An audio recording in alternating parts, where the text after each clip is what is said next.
Hi everybody, Merry Christmas. Welcome to Leon's Chainsaw Parts and Repair. In true form, I had to escape and go out to the garage for a little bit.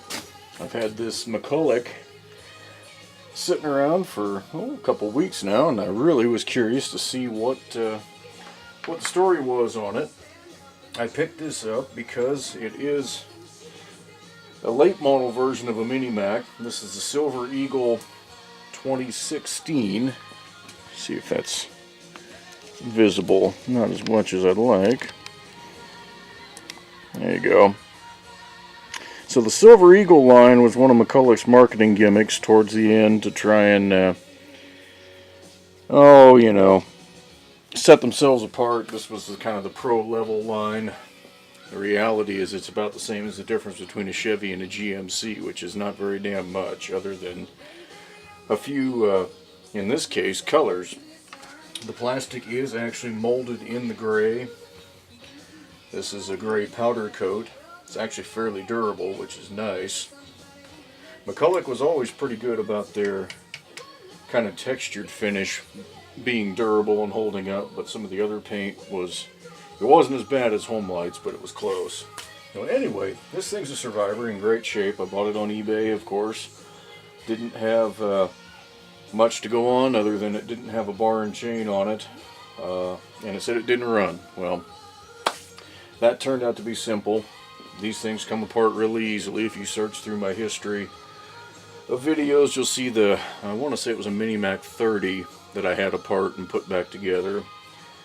This one was coated with grease and oil on the inside, like almost all of them are. When these tanks get overfilled, the seam right here lets the stuff just go right down in there. Sawdust accumulates, and pretty soon you don't have any airflow. So anyway, cleaned all that up, put a carburetor kit in it. Being that this is a super late one, this did not have the Walbro MDC. It has the Zama M7. Looks exactly the same. Functions basically the same. I find the Zama to be a little more reliable. I really don't know why, but anyway, as you can hear, it runs good. Smoking a little bit. Need to let it run and kind of clean itself out. But,